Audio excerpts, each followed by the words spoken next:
कह रहा है कि कालापन छोड़ने से साधिका पद का गौरव बढ़ेगा।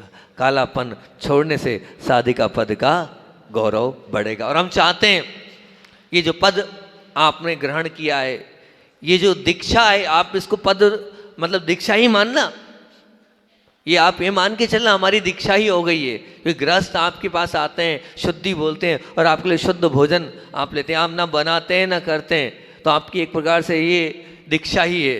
एक प्रकार से ये आप घर से निकलकर वैरागी ही बन चुके हैं, वैरागी ही आपके जीवन में आ चुका है। तो आप वैराग्यमय जीवन आपका जब हो गया है तो निश्चित रूप से हम इन लाइनों को अपने जीवन में उतारें। साधना जितनी हो सकती है उतनी हमें साधना करना है। हम जितनी साधना करेंगे निश्चित रूप से मान के चलना, इसी से हमारा गौरव बढ़ेगा, इसी से हमारी अंतरंग की विशुद्धि बढ़ेगी। जितना त्याग कर सकते हो, जितना तप कर सकते हो, जितना अपने आप का इस शरीर का उपयोग कर सकते हो, करो, करने के लिए मिला है। साधना करने से अंतरंग तो निर्मल हो गई, लेकिन जो लोग देखेंगे उनके भी परिणामों में निर्मलता आती है कि देखो कैसी साधना हो रही है, देखो कैसा तप हो रहा है, देखो कैसे त्याग की ये महती भूमिका बनते चले जा रही है। तो साधना आपको करना है। जो जितनी साधना करेगा वही अंत समय में निश्चित, हमने आपको उदाहरण भी दिया था साधिका माँ का कि देखो परिणाम पहले कैसे थे और अंत में 3 दिन कैसे परिणाम हो गए। तो धीरे धीरे हम साधना करेंगे, साधना की ओर हम बढ़ेंगे, तभी वैसे परिणाम हो जाएंगे, नहीं तो परिणाम होने वाले नहीं है। और धीरता रखने से ही साधिका पद का गौरव बढ़ेगा। आप जितनी धीर मतलब समझ रहे आप, धीरता का तात्पर्य क्या होता है? धैर्यपना, ये आपके अंदर गुण होना चाहिए। ध्यान रखना, साधना भी होना चाहिए और धैर्य भी होना चाहिए। अगर धैर्य नहीं है तो ध्यान रखना आप साधिका पद का गौरव नहीं बढ़ा पाओगे। आपके जीवन के अंदर धैर्य होना चाहिए। बिना धीरता के, क्योंकि हम बहुत जल्दी आकुल हो जाते हैं, बहुत जल्दी व्याकुल हो जाते हैं, जरा सी बात भी हम सहन नहीं कर पाते हैं। और सच पूछा जाए तो जैसा जैसा वृद्ध अवस्था बढ़ती बढ़ती है वैसा वैसा चिड़चिड़ापन बढ़ता जाता है। ये निश्चित बात ध्यान रखना। वैसे वैसे धैर्यपन समाप्त होता चला जाता है। लेकिन नहीं, आपको यही तो ध्यान रखना है, हम गृहस्थ नहीं हैं, हम साधक हैं।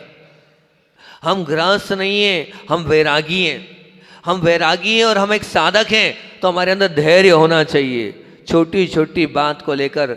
और हमें जल्दी से अपने मन को खराब नहीं करना है। अपने मन और अपने काया को, अपने वचन को निर्मल बनाने के लिए हमारे अंदर ये धैर्य वाला गुण निश्चित होना चाहिए। जिसके पास वो धैर्य है निश्चित मान के चलना वही सच्चा साधक है। नहीं तो अभी हाल साधना से भी वो बहुत दूर है, साधना के निकट वो नहीं पहुंचा है। और कहाँ से, मतलब ये बहुत बड़ी बात है। जब मैं बहुत चिंतन किया, 15 मिनट लगा मुझे, का पर मैंने बहुत विचार किया, का पर शब्द ही नहीं निकल रहा था। अंत में फिर कालापन पर मैंने विचार किया। सबके मन काले हैं, हम सबके मन काले हैं। अब वो कालापन का तात्पर्य कुटिलता कह लो, अंदर की कषाय कह लो, अंदर के परिणामों में सिर्फ और सिर्फ अपना, तो जो व्यक्ति अपना सोचता है उसका मन काला है, और जो दूसरों के लिए सोचता है उसका मन गोरा है। मैं चाहता हूँ कालापन छोड़ने से साधिका पद का गौरव बढ़ेगा। आप कालापन छोड़ दो, जितना कालापन छोड़ दोगे उतने ही आप निर्मल बन जाओगे। अंदर का कालापन छोड़ोगे, बाहर निर्मल बन जाओगे। हमारे गुरुदेव सोने जैसे चमकते थे ना। कभी वो क्या 50 साल स्नान किया क्या उन्होंने? नहीं ना। कोई हम घी तेल लगाते थे। ध्यान रखना, वैयावृत्ति भी अगर उनकी होती थी तो पैरों की चरणों की होती थी। कभी भी बहुत रियर एक आध सिर पे कभी उनको घी लगता हो केशलोच के समय एक आध बार, बाकी वो भी नहीं लगता था। सिर्फ पैरों की उनकी वैयावृत्ति होती थी। लेकिन कैसे चमकते थे, आपने देखा क्या चमकती थी। क्या कारण है कि इतने चमकते थे? अंदर कालापन नहीं था इसलिए वो बाहर गोरापन दिख रहा था। अंदर कालापन नहीं था इसलिए वो बाहर गोरापन दिख रहा था। मल्ली सागर जी महाराज जी ने अपनी बात बोली थी। क्या बोली थी मल्ली सागर जी महाराज जी ने? बोले सच में इस मुनिव्रत का, उस साधना का प्रभाव पड़ता है। बोले विद्याधर पहले इतने गोरे नहीं थे, इतने चमकते नहीं थे। आप उठा के देख लो पुरानी फोटो गुरुदेव की। विद्याधर पहले इतने गोरे नहीं थे, इतनी शाइनिंग नहीं थी चेहरे पे, ऐसा उनका लालपन नहीं था। लेकिन ये अभी अभी हुआ है, तो क्या कारण है? अंदर कालापन समाप्त हुआ तो बाहर गोरापन आ गया। मैं चाहता हूं कि आप भी अपनी चमक बनाना चाहते हो गुरुदेव को, अंदर का कालापन छोड़ो, अंदर का राग द्वेष छोड़ो, अंदर से अपने आप को इतना निर्मल बना लो, और वो तभी होगा। एक लाइन बोल देता हूं, बस आप उतना कर लोगे तो वो कालापन समाप्त हो जाएगा। कभी भी मैं अपना नहीं सोचूं, मैं सबका सोचूं। कभी भी मैं अपने लिए नहीं जीऊं, मैं दूसरों के लिए जीऊं। जो व्यक्ति दूसरे के लिए जीता है, निश्चित मान के चलना उसका कालापन दूर होता चला जाता है। उसे अपने नहीं, उसे दूसरों से मतलब है। लेकिन होता ये, हम इतने स्वार्थी हैं, हम इतने स्वार्थी हैं कि हमें अपने आप से ही मतलब है और दूसरों से मतलब नहीं है। हमने बहुत चीज़ें जो छोड़ दी, मान लिया हमने वासना छोड़ दी, कसाय छोड़ दिया, लेकिन ये जो मुख्य बात वो नहीं छोड़ी हमने। और मुख्य बात क्या नहीं छोड़ी हमने अभी अपने से राग नहीं छोड़ा। हमें अपने से राग छोड़ना है, तब हमारा कालापन दूर होगा, निश्चित मान के चलना।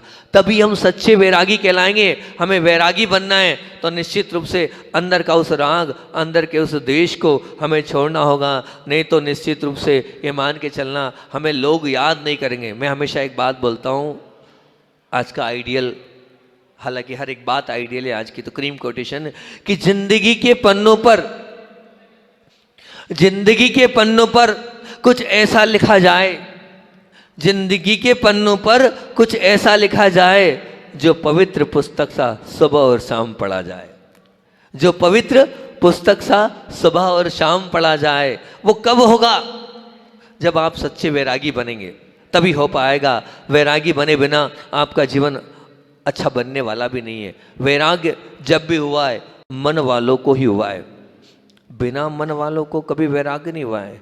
कभी भी वो पेड़ को वैराग्य नहीं हुआ है, कभी चींटी को वैराग्य नहीं हुआ है। ध्यान रखना, कभी पतंगा को वैराग्य नहीं हुआ है, कभी कीड़े को वैराग्य नहीं हुआ है, कभी भंवर को वैराग्य नहीं हुआ है। क्यों नहीं हुआ है? उसका कारण यही है कि उनके पास मन नहीं है। आपके पास आधार वाला वो मन है, संबंध रखने वाला तन भी है, पर वैराग्य नहीं है तो कितना? मेरा प्रश्न, आप वैरागी हैं तो कितने? और वैराग्य होता क्या है? किससे? व्हाट इज वैराग्य? होता क्या है वैराग्य? वैराग्य का तात्पर्य समझना, वैराग्य होता क्या? पहले मैं वैराग्य की परिभाषा खोल देता हूं। वैराग्य से जब तक राग नहीं होगा तब तक शरीर की आरोग्य की प्राप्ति होगी नहीं। क्या बोल रहा हूं? ध्यान से सुनना। वैराग्य से जब तक राग नहीं होगा, वैराग्य से जब तक राग नहीं होगा तब तक शरीर का आरोग्य प्राप्त ही नहीं होने वाला है। और गुरु जी का एक ही हाई को वैरागी बना देता है, बस इसी में पूरा वैराग्य झलकता है। मुझे बहुत अच्छा लगता है, मैं सामायिक में इस पर चिंतन करता हूँ, घंटों घंटों चिंतन हो जाता है। और गुरु जी का एक ही हाई को परिचित भी, बोलो ना, अब याद तो होना चाहिए, परिचित भी अपरिचित सा लगे, बस हो गया। यही सच्चा आचार्य श्री का समय सार को बताने वाला हाई को है। और मैं तो इतना कहता हूँ, चाहे बंधु हो, शत्रु हो, स्त्री हो, आए और चले जाए, तुम्हें परिवर्तन नहीं कर पाए, तुम बदल नहीं पाओ, तुम उनसे अलिप्त नहीं हो पाओ, यह है वैराग्य। क्या बोल रहा हूँ? बंधु हो, शत्रु हो, स्त्री हो, मित्र हो, जो भी आए और चले जाए, तुम्हारे अंदर कोई परिवर्तन नहीं होना चाहिए, तुम उनसे अलिप्त रहो, यही वैराग्य। सब छोड़ना वैराग्य नहीं है, सबको मन से छोड़ना वैराग्य। सब छोड़ना वैराग्य नहीं है। आप लोग सब छोड़ के आए हो, लेकिन सबको मन से छोड़ा कि नहीं? मन से छोड़ो, वो वैराग्य। दुनिया ने खूब छोड़ा है, ध्यान रखना, वहां तक चले जाओगे आप। कहां तक? 90 गिरेवेक तक वो भी जाते हैं, लेकिन उन्हें मन से नहीं छोड़ा है। सबको छोड़ना वैराग्य नहीं है, मन से छोड़ना वैराग्य है। वैराग्य का संबंध बंधने से नहीं है, मन को बांधने से। वैराग्य का संबंध बंधने से नहीं है, मन को बांधने से है। वैराग्य का संबंध खाना पीना छोड़ने से नहीं है। ध्यान रखना। फिर क्यों खाना छोड़ा, इसके कारण और उसके कार्य पर है। खाना छोड़ने से वैराग्य नहीं है, ये मत सोना, नमक छोड़ दिया, मीठा छोड़ दिया, हरी छोड़ दी, ये छोड़ दिया, वो छोड़ दिया, इसको वैराग्य नहीं बोलते हैं। क्यों खाना छोड़ा है, इसके पीछे कारण और उस पर क्या कार्य, उस पर निर्भर है। ये नहीं करना, वो नहीं करना, ये वैराग्य नहीं है। परंतु क्यों नहीं करना, उसके पीछे एक सशक्त कारण, समीचीन समझ होगी, वो वैराग्य है। समझना बात को आप, बहुत ऊंची बात है, बहुत गहरी बात है। ये नहीं करना, वो नहीं करना, वैराग्य नहीं है। परंतु क्यों नहीं करना, उसके पीछे एक सशक्त समीचीन समझ होना चाहिए, इसलिए नहीं करना मुझे। वो अगर है तो आप वैरागी हैं। देखा देखी वैरागी नहीं होता, उन्होंने त्याग कर दिया मैंने भी त्याग कर दूं, नहीं। वो उपास कर रहे हैं मैं उपास कर लूं, नहीं, बिल्कुल नहीं। आपके अंदर का वैराग्य नहीं है वो, उसको वैरागी नहीं बोला जाता है। देखें आप, वैराग्य का संबंध अंतरंग उत्थान से है, जो आत्मा को परमात्मा से जोड़ता है। अंतरंग में उत्थान होना चाहिए अगर आप सच्चे वैरागी हैं तो। वैराग्य का सबसे अधिक रिलेशन समझ से है। सच में वो समझ आपके अंदर होना चाहिए। और वैराग्य में तो सीधी बात बोलता हूँ, बहुत सुंदर बात बोलता हूँ। वैराग्य अर्थात वो विवेक जो सुंदर से राजमहल में और सुख सुविधाओं के बीच में भी रहकर अपने मन को वनवत बना ले, अपने मन को वनवत बना ले, वो कहलाता है वैराग्य। और वैराग्य के अंदर ध्यान रखना, बहुत अच्छी बात, कि वैराग्य के अंदर भरी कालिक को, बदबू को, भरी जो कालिक हमारे अंदर है, और साथ में बदबू को, और साथ में राख से भर उस दुर्भावनाओं को, और अंदर देखकर उसके प्रति अगर विद्रोह हो जाए, वही वैराग्य है। कभी अंदर जो कालिक है, अंदर कालापन है, उसके प्रति विद्रोह किया, अंदर जो बदबू है उसके प्रति विद्रोह हुआ, अंदर जो राग है उसके प्रति विद्रोह हुआ, अंदर जो दुर्भावना है उसके प्रति विद्रोह हुआ, वो वैराग्य कहलाएगा। सच्चा वैराग्य उसको बोलते हैं जो निश्चित मान के चलना कि जो अनावश्यक छोड़ने के लिए उत्साहित हो रहा है, वो सच्चा वैरागी है। कितना अनावश्यक छोड़ा आपने। हमने कहा इस कमरे से उस कमरे में जाना है, जब अपना सामान हम साथ ले जाएंगे तो निश्चित हमें लगेगा क्यों बार बार ढोएं हर महीने, अपने आप आपका सामान कम होता चला जाएगा। जब आचार्य श्री जी ने हम लोगों से बोला कि आप लोगों को हर महीने कमरे बदलना है, तब समझ में आया कि हम अपना बैग उठाकर अपने हाथ से ले जाते हैं कि इतना एक बैग हो रहे, 2 बैग हो रहे, 3 बैग हो रहे। तब समझ में आता है कि नहीं, अपना सामान हमें कम करना है। क्या करेंगे हम, धीरे धीरे धीरे करके उसको हम कम करते चले गए इसी संयोजना से। तो जो अनावश्यक है उसको छोड़ने से मन अगर आपका उत्साहित है उसमें, तो मान के चलना आप वैरागी मन है आपका। जो मन सतत पाप का बोध कराने में तत्पर हो, पाप भीरू हो और पाप को शत्रु मानने के लिए वो हमेशा तत्पर रहे, वो मन वैरागी मन है। उसको आप वैरागी मन स्वीकार करना। जो मन पल पल पर, क्षण क्षण पर पश्चाताप की अग्नि से जलता रहे, वो मन वैरागी है। अंदर आपको पल पर, क्षण क्षण में पश्चाताप होना चाहिए, मैं नहीं कर पा रहा हूँ, मेरे आवश्यक अच्छे से नहीं हो पा रहे हैं, मैं गलती कर रहा हूँ, मैंने ये वाला गलत कार्य कर लिया जो आगम के विपरीत है, जो चर्या के विरुद्ध है, ये क्यों नहीं हो पा रहा है मुझसे, मैं इसे अच्छे से करूं। वो कहलाता है सच्चा वैराग्य।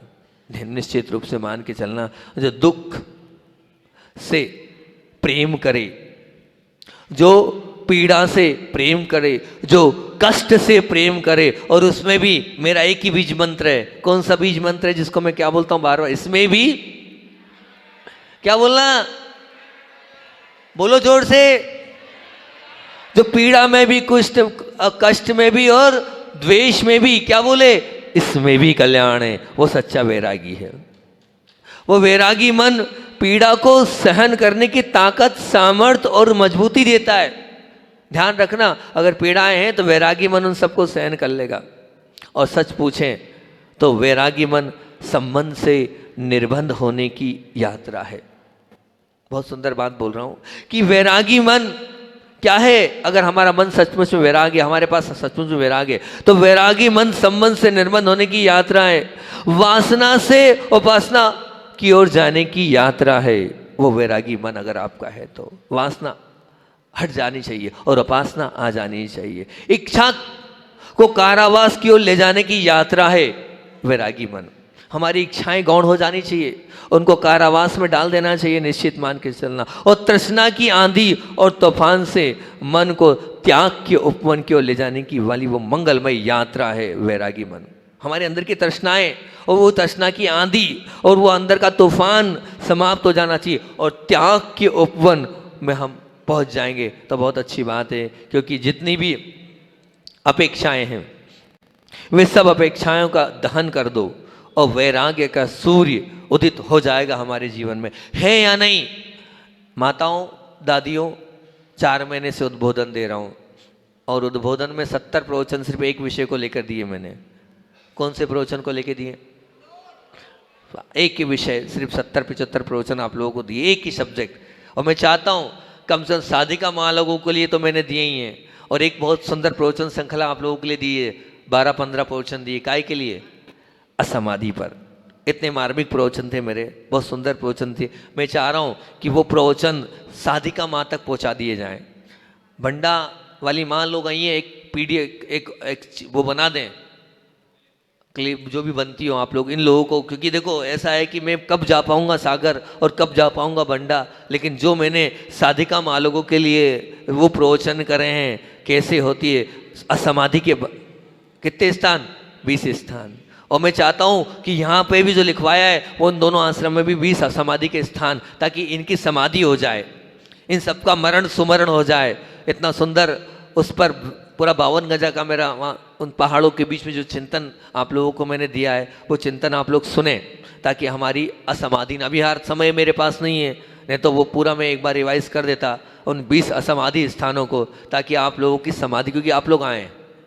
हाँ, आपने तैयार करा लिया, ये कागज वो तैयार करके दे देना और प्रवचन इनको दे देना, ताकि ये 20 समाधि स्थान के वो प्रवचन सुन लेंगे तो बच जाएंगे और कम से कम इनकी भी सबकी समाधि हो जाए। तो मैं यही बोल रहा हूँ कि जितनी भी अपेक्षाएं उनको दहन करके वैराग्य का सूर्य उदित होगा, तभी निश्चित मान के चलना हम वैरागी बन पाएंगे, नहीं तो नहीं बन पाएंगे। क्योंकि अपेक्षाएं हमारे अंदर भरी पड़ी है और जब आप अपेक्षाओं का गौण करेंगे तभी हम सच में अपने आप को वैरागी बना पाएंगे।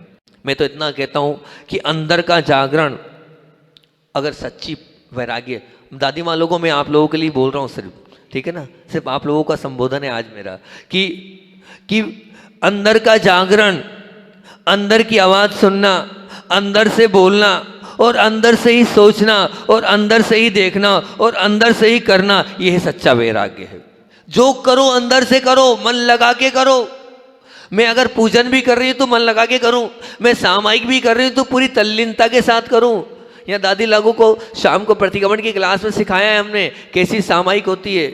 मैंने ध्यान भी सिखाया है, दोनों टाइम ध्यान सिखा रहा हूँ किस प्रकार से बिना हिले डुले साधक को एक साधना करनी चाहिए और अपने मोक्ष मार्ग को आगे बढ़ाना चाहिए। तो मैं चाह रहा हूँ कि आज अंदर का जागरण हो जाना चाहिए, अंदर की आवाज़ सुनना है आपको, अंदर से ही बोलना है आपको, अंदर से ही सोचना है आपको और अंदर से ही देखना है आपको और अंदर ही अंदर आपका वो सच्चा वैराग्य उपज जाना चाहिए। आप सच्चे वैरागी बन जाएं। तो जो करो मन लगा के करो, जागरूकता के साथ करो। जागरूकता का मतलब क्या होता है? पता तो चले कि अर्घ चढ़ाया है, जलम निर्पाम तेस्वा, काय के लिए चढ़ाया, वो जल तो चढ़ गया, इधर से उधर चढ़ गया कि जन्म जरा और मृत्यु के विनाश के लिए जल चढ़ाया है। क्यों सामायिक कर रहे हैं? थोड़ी आत्मानुभूति हो जाए उस सामायिक में, थोड़ा सा शरीर जो है ना हिले। हमारी साधिका माँ लोगों को मैं सामायिक सिखाते सिखाते एक हमने तरीका दिया और सच में सब माता लोगों ने माना भी किया। एक रबड़ दे दी मैंने गिफ्ट में, बच्चों को तो देता था लेकिन मैंने साधिका माँ लोगों को भी एक रबड़ दी। रबड़ को ऐसे सिर पे रखना है और सामायिक करना है।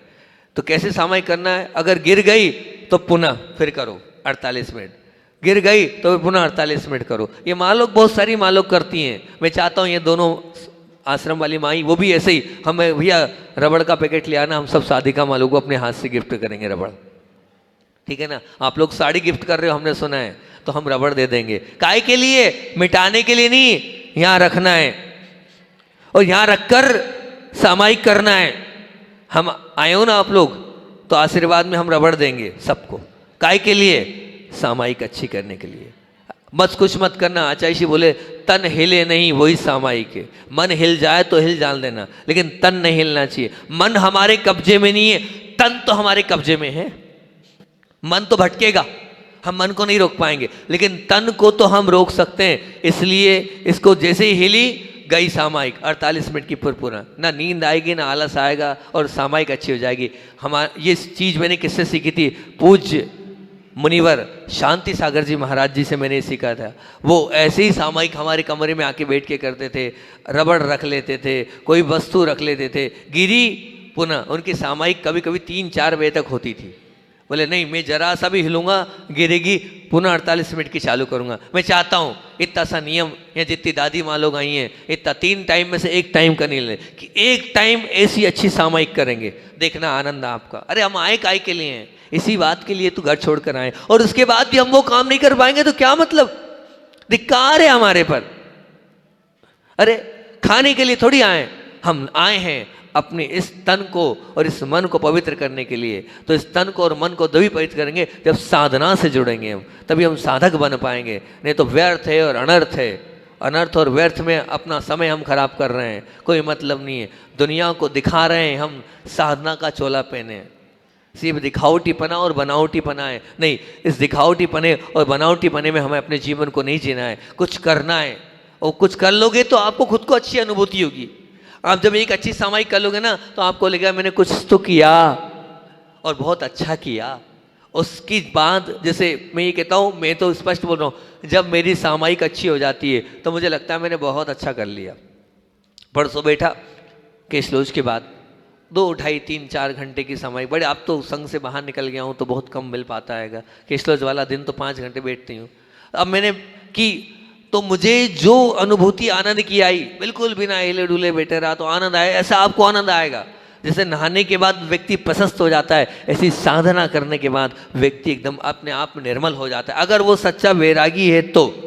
अब वैराग्य उसके पास नहीं है तो फिर ये सब चीज़ें कुछ मतलब की नहीं रहती, एक तरफ है वो। फिर कोई उसको उससे कोई लेना देना नहीं कि अच्छी सामायिक हो रही है, अच्छा प्रतिक्रमण होना। मन में खेद खिन्नता होनी चाहिए। मन में ऐसा मेरा प्रतिक्रमण अच्छे से नहीं हुआ, मैंने शब्दों पर ध्यान नहीं दिया, मैंने भक्ति अच्छे से नहीं करी, मैंने आचार्य भक्ति अच्छे से नहीं करी, मैंने आप लोगों के बीच में चार्ट दिया है, उस चार्ट को भी सिखाने का प्रयास किया था कि माँ लोगों ये चार्ट ले लो, ये सुबह से लेकर रात तक का चार्ट भी दिया है, ये दादी माँ लोगों इनको देना हो तो इनको भी दे देना। वो चार्ट दिया है जिसमें हम सुबह से लेकर रात तक अपने आप को ऑब्जर्व करें, देखें, पढ़ें और समझें और नंबर लें। और नंबर लेने के बाद देखें मैं पास हुआ फेल हुआ, क्या मेरी वास्तविकता है। वास्तविकता अपने आप की रोज अपने को क्या करना, टिक करना है, नंबर देना है और फिर पनिशमेंट करना है। मैं अगर इतने नंबर पर आया तो ये पनिशमेंट, इतने नंबर पर आया तो ये पनिशमेंट। सच में बड़ी सुंदर सी वो प्रक्रिया है। उस प्रक्रिया के माध्यम से हम अपना आत्मा अवलोकन कर पाते हैं, चेक करते हैं, फिर चेंज होते हैं। हम अपने आप को चेक करते हैं फिर चेंज होते हैं। चेंज जब ही हो पाएंगे जब चेक करेंगे। हम दुनिया को तो देख रहे हैं पर अपने आप को देखने का समय हमारे पास नहीं है, अपने आप को ऑब्जर्व करने का समय अपने पास नहीं है, अपने आप को पढ़ने का समय। दुनिया को पढ़ रहे हैं हम लेकिन अपने आप को पढ़ नहीं रहे। वो इतनी महती प्रक्रिया थी, उस प्रक्रिया से मैंने आप लोगों से कहा कि उसको करना, वो चीज़ भी आप लोग दादी माँ लोगों को देना, उससे मैं सच में आप अपने अंदर आ जाएंगे। क्योंकि आचार्य श्री जी वैरागी के लिए इष्टोपदेश की गाथा वो बार बार बोल देते। वो बहुत प्रिय गुरुदेव की गाथा थी, बार बार उनके मुख से वो गाथा निकलती थी। ब्रोन्नपि न ब्रूते और गच्छन्नपि न गच्छति, स्थिति कतात मतत्वस्तु पश्यन्नपि न पश्यति। ये वो सुंदर गाथा है। वो वैरागी वो होता है जो बोलते हुए नहीं बोलता है, जो चलते हुए भी नहीं चलता है, निश्चित मान के चलना, जो देखते हुए भी नहीं देखता है। ऐसा वैराग्य आपको अपने इस साधिका आश्रम में करना है, उसमें अपने आप में रहना है ना। आपको, हमें तो बहुत विकल्प है, समाज को देना है, पढ़ाना है, ये करना है, वो करना है। आपको तो कोई विकल्प ही नहीं है। सच में क्या आपका क्या जीवन है आपका, तो उत्कृष्ट जीवन है आपका, उसको बहुत अच्छे से जियो, पुण्य हो, पुण्यशाली जीवो आप लोग, जो आपको इतना अच्छा मौका मिल रहा है साधना करने का। उसके बाद भी अगर आप साधना नहीं करोगे तो वो तो बिल्कुल भी ठीक नहीं है। क्योंकि हमारे अंदर आधार वाला मन है, संबंध रूपी तन है, पर बस इस चंचल मन को अगर हमने गुरु के आंचल में और प्रभु के चरण में हवन समर्पित कर दिया तो निश्चित मान के चलना हमारा कल्याण हो जाएगा, हमारा मंगल हो जाएगा, हम पवित्र बन जाएंगे, हम उत्कृष्ट बन जाएंगे। और हम चाहते हैं कि निश्चित रूप से ये गुरुदेव की इतनी बड़ी अनुकंपा जो साधिका आश्रम बने हैं, और साधिका आश्रमों में साधना के लिए आपको भेजा जा रहा है, आप साधना करें और साधना करके अपने आप को पवित्र और उत्कृष्ट बनाए, ऐसी मेरी भावना है। तो मैंने जो 2-3 चीज़ साधिका माँ लोगों के लिए दिएगी वो ध्यान रखना। एक रबड़ का पैकेट मुझे दे दिया जाए, जब साधिका माँ जाएंगी तो सबको दूंगा। आप बोल गए महाराज गजब है, कैसा आशीर्वाद और क्या दे रहे हो, ये ऐसी चीज़ दी जाती है क्या? लेकिन नहीं, हम तो देंगे, हम तो यही देंगे। और नियम देंगे कि 3 टाइम में से 1 टाइम सामायिक बिना हिले डुले आपको इसी प्रकार से करना है, ताकि आपका वैराग्य बहुत अच्छा बन जाए, ताकि आपके अंदर उत्कृष्ट परिणामों में निर्मलता उसी वक्त आएगी जब पहले हम तन को स्थिर करना सीख जाएं, तो उसके बाद अपने आप सब कुछ अपना मन अच्छा होता चला जाएगा। अब मुख्य बात आप लोगों को तो बोल ही दिया, अब इस समाज के लिए मैं बोल दूं कि जिन लोगों ने इस साधिका आश्रम में बनाने के लिए इतनी मेहनत करी, मैं देख रहा था रात भर भी बच्चे लगे थे। हमारे नाम तो मुझे पता नहीं है, जेकी भाई की पूरी टीम, जेकी भैया मुझे नाम दे दिए जाएं, जो बच्चे जिन 5-7 लोगों ने इतना सुंदर भवन तैयार करके पूरी समाज के सामने प्रस्तुत कर दिया। वो नाम पूरी टीम के 5-6 तुम बोलते जाओ भैया, नाम याद नहीं है। जेकी भाई, सोनू भैया, सन्नी भैया, अजित भैया, डॉक्टर राजेश जी और पूरी टीम, और साथ में और निक्की और अपने के जो भी हैं भैया, नाम नहीं मालूम, पूरे लोगों को लफड़ाई होता है, मैं किसी का नाम ले देता हूँ, अध्यक्ष जी, पूरे मतलब पूरी ट्रस्ट कमेटी, पूरी चतुर्मास कमेटी और भी सब लोग जिन्होंने उसमें सहयोग किया, निक्की भैया, सोनू भैया और जो भी हैं, जिन्होंने वास्तविकता में इतनी सुंदर सी वो साधिका आश्रम बना के दी। और उस व्यक्तित्व को जो आपके बीच में थोड़ी देर के लिए आया था और मैंने इतनी सी बात बोली कि साधिकाओं के लिए व्यवस्था करना है, सीधे इतनी राशि 1 CR की राशि साधिकाओं के लिए FD में रख दी। ऐसे प्रशांत जी मुंबई, जिन्होंने एक बहुत बड़ी राशि आप लोगों के लिए, ताकि आप लोग नहीं भी कुछ करेंगे तो हम दादी लोगों की इतनी व्यवस्था कर जा रहे हैं कि उसके ब्याज से उनका काम चलता रहेगा, किसी के ऊपर डिपेंडेंट होने की आवश्यकता नहीं है। और खुली बात है, मैंने तो खुला बोला है, जब भी लगे आ जाना, पूरी व्यवस्था हो जाएगी। गुरु कृपा से कहीं कोई कमी नहीं है, अपने आप सब कुछ अच्छा होता चला जाएगा, व्यवस्थित होता चला जाएगा। मेरा तो क्या है, मैं तो देखता हूँ और काम होता है। गुरु की कृपा इतनी है कि अगर मैं देख लूँ तो कोई मना करता है क्या? मना वाला कोई काम नहीं है। लोग बोलते हैं महाराज जी कितना नहीं छोड़ोगे, पूरा 4 महीना हो गया है, इतना पैसा ले लिया है, कभी आज तक इतना पैसा हमारे आरोन वालों ने दिया ही नहीं। इतना कर लिया, मैंने नहीं लिया, आपने दिया है, मैंने नहीं लिया। संजू भैया बार बार हाथ जोड़ते हैं, महाराज बस बस अब मत मांगो, अब मत मांगो। अरे हम थोड़ी मांग रहे हैं, हम तो देखते हैं काम होता है, हम क्या करें, आ रहा है बह रहा है पैसा, तो अब आप क्यों टेंशन ले रहे हो। बहुत अच्छी बात है, वास्तविकता में आरोन की पूरी समाज बहुत अच्छी है, और साधु भक्त गुरु भक्त तो है ही, वैरागी भी समाज है। सब लोग यहाँ पर भी सबसे ज़्यादा त्यागी व्रती है। यहाँ की जो त्यागी व्रती दीदियाँ हैं वो भी बहुत अच्छी, निधि दी है, पूनम दीदी है, शालिनी दीदी है, और बहुत सारी दीदियाँ हैं जो जिन लोगों ने किया। और हमारे पूज्य मुनिवर, हमारे साथ के साथी, हमारे जो भ्राता हैं निश्चिम सागर जी महाराज जी, उनकी भी बहुत भावना थी। उन्हीं की भावना के कारण ही यहाँ पे साधिका आश्रम खुला। ऐसे पूज्य मुनिवर निश्चिम सागर जी महाराज जी की जय। तो 10-14, हाँ 10-14 हो गया। 5 मिनट में बोली लगा ना, अपने को 10-24 में प्रवेश करना है। सब लोगों को बहुत बहुत आशीर्वाद, जिसका नाम नहीं भी ले पाऊँ उन सबको भी आशीर्वाद।